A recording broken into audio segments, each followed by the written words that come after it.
Les potins de la comète, les amis, semaine du 27 mars, du 27 février au 5 mars. Et oui, déjà le mois de mars. Et alors c'est un mois très mouvementé au niveau de la symphonie du ciel.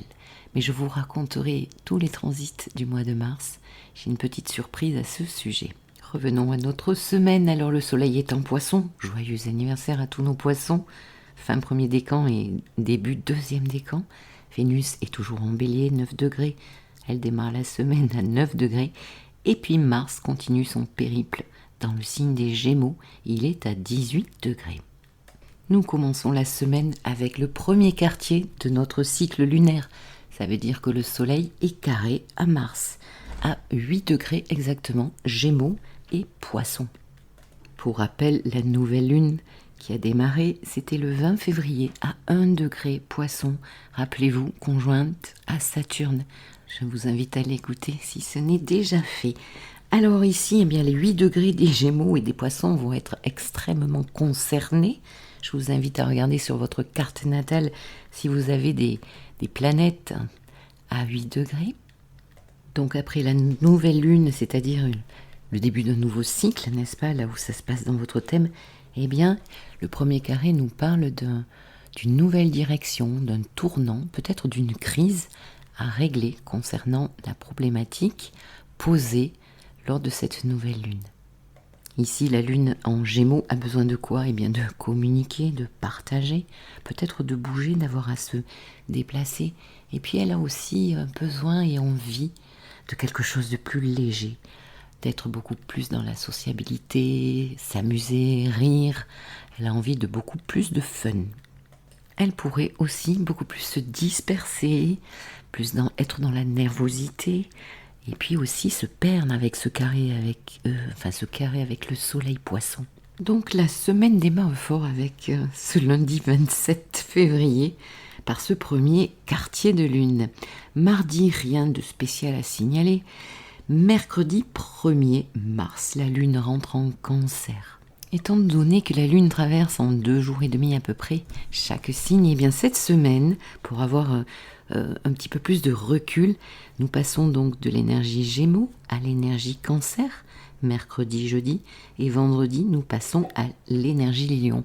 Donc je vous invite à regarder, pour les astrologisants là, qui aiment bien regarder leur thème, eh bien, quel secteur de vie va traverser la Lune? Gémeaux, Cancer, Lion.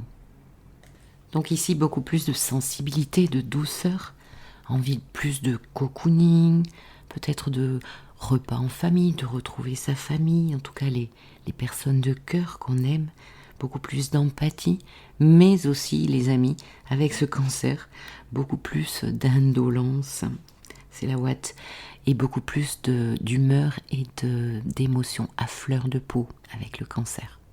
Le jeudi, c'est le jour J, c'est là où il y a le plus de transit. Alors, la lune sera toujours en Cancer et Mercure va passer dans le signe des Poissons. Et oui, pendant une quinzaine là, nous avons une bonne saison Poisson avec pas mal de planètes en Poisson.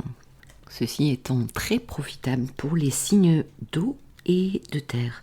Donc les Cancers, Scorpions, Poissons, Taureau, Vierge et Capricorne. Alors qu'est-ce qui va être profitable en fait? Eh bien, Mercure, c'est notre intellect, nos pensées, la manière dont nous allons communiquer avec cette énergie Poisson, les informations qui sortent de nous, qui viennent à nous, notre réflexion et notre manière de nous exprimer. Donc il pourrait bien que notre pensée soit connectée à quoi? À nos intuitions, quelque chose de neptunien, ici en Poisson, à nos rêves, une ouverture peut-être plus aux autres, être beaucoup plus empathique, avoir un intérêt beaucoup plus marqué vers le spirituel, aider, se faire aider aussi en Poisson. Et puis bien sûr tout son lot de sacrifices, attention les amis. On peut aussi avoir un mental complètement perdu, paumé, c'est le flou, et beaucoup de dispersion qu'on a déjà connue le lundi là avec ces énergies Gémeaux. Et puis, Vénus conjoint Jupiter. Alors ça, c'est quand même très joli. Ici, à 12 degrés du Poisson.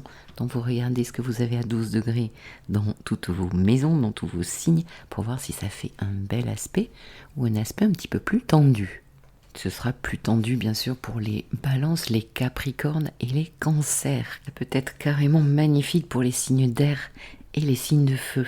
Il y a ici beaucoup d'enthousiasme. On est en bélier, ne l'oublions pas, hein, donc on est chez Mars. On a envie de conquérir. Vénus bélier aime bien conquérir. Ça nous parle de possibilités de nouvelles relations en amour, en amitié, mais aussi en travail, au niveau du travail, donc des contrats bien possibles.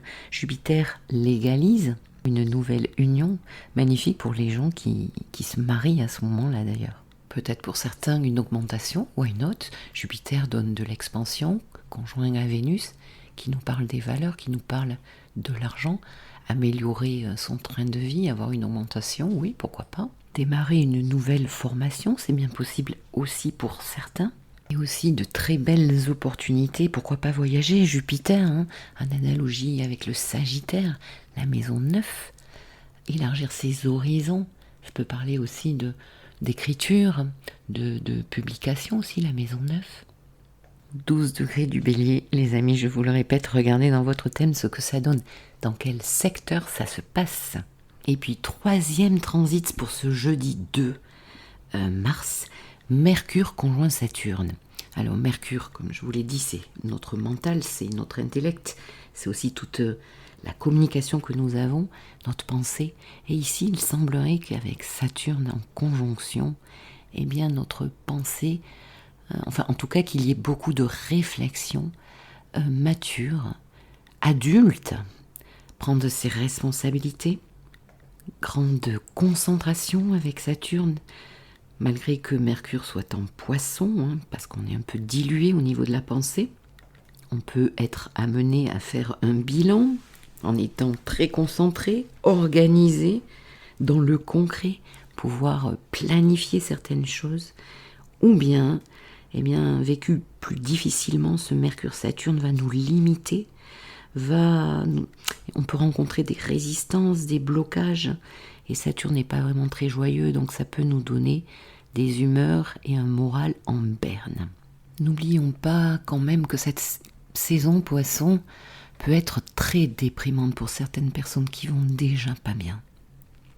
D'ailleurs, cette conjonction sera plus difficilement vécue, alors peut-être pour certains Verseaux, hein, puisque ça se passe à 29 degrés du Verseau, et puis par les lions, les taureaux et les scorpions, fin du signe. C'est un peu la cacophonie quand même au niveau des énergies, parce que nous avons de l'eau avec Mercure, nous avons du feu avec Vénus-Jupiter, et nous avons de l'air avec Mercure-Saturne. Manque plus que la Terre, mais ça viendra plus tard dans le mois, les amis. Vendredi 3, la Lune passera en Lion, à peu près vers les 15 heures. Donc ici, retour à un petit peu plus de brillance, à la créativité, aux affaires de cœur, le Lion. Tout ce qui touche ce que nous faisons avec les enfants, hein, peut-être s'occuper des enfants. Bon, on est un vendredi.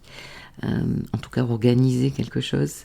Travaille aussi sur la confiance en soi en Lion, surtout que le samedi, eh bien, la Lune se joindra par conjonction à la Lune noire. Donc ici, la Lune vient réveiller l'énergie de la Lune noire qui est en Lion et qui travaille pas mal sur notre ego, sur notre place. Est-ce qu'on nous voit? Est-ce qu'on ne nous voit pas? Est-ce que j'existe? Est-ce que j'ai le droit d'exister? Et puis la Lune noire, c'est aussi les choses cachées, les non-dits. Donc peut-être certaines révélations pourraient avoir lieu, les amis. Nous pourrions découvrir certaines choses, et peut-être avec une femme, la lune noire. Il est question ici de féminin, en tout cas de sensibilité, voire de sensiblerie. Puis dans son voyage, la Lune fera un joli trigone à Jupiter. Expansion, optimisme, joie, retrouvée, et aussi un trigone à Vénus. Donc c'est pas mal pour ce samedi. Et puis nous terminerons vers 23 heures, la Lune carrée à Uranus. Alors là, attention au pétage de plomb, aux humeurs incontrôlées. Et puis dimanche 5 mars, eh bien, Soleil sextile Uranus, c'est très joli. Le Soleil à 15 degrés du Poisson et Uranus à 15 degrés du Taureau. Le Soleil, notre conscience en bel aspect donc à Uranus, qui nous donne envie, besoin de changement, quelquefois de se libérer aussi, mais par sextile c'est beaucoup plus doux, ça passe pas par des grosses crises, en tout cas envie de passer à du nouveau, d'avoir peut-être de l'imprévu, peut-être qu'il y aura de l'imprévu d'ailleurs ce dimanche, ou peut-être de belles trouvailles, pourquoi pas Uranus en Taureau peut faire de belles recherches et trouvailles concernant, ça peut être teinté de spiritualité, tout ce qui est poisson, psychologie, des méthodes douces, de la méditation, de la danse, etc. Voilà les amis, je pense que cette semaine ouvre le bal pour cette symphonie céleste qui va se passer au mois de mars. Comme nous le savons, de grands changements planétaires vont arriver. Saturne va passer dans le signe du Poisson et Pluton va passer dans le signe du Verseau pour 2 mois et demi. Mais nous aurons bien le temps de parler de tout cela. Laissons arriver un petit peu les choses. Restons dans notre Poisson, dans l'ici et maintenant. Je vous souhaite une très belle semaine. À très bientôt. Au revoir.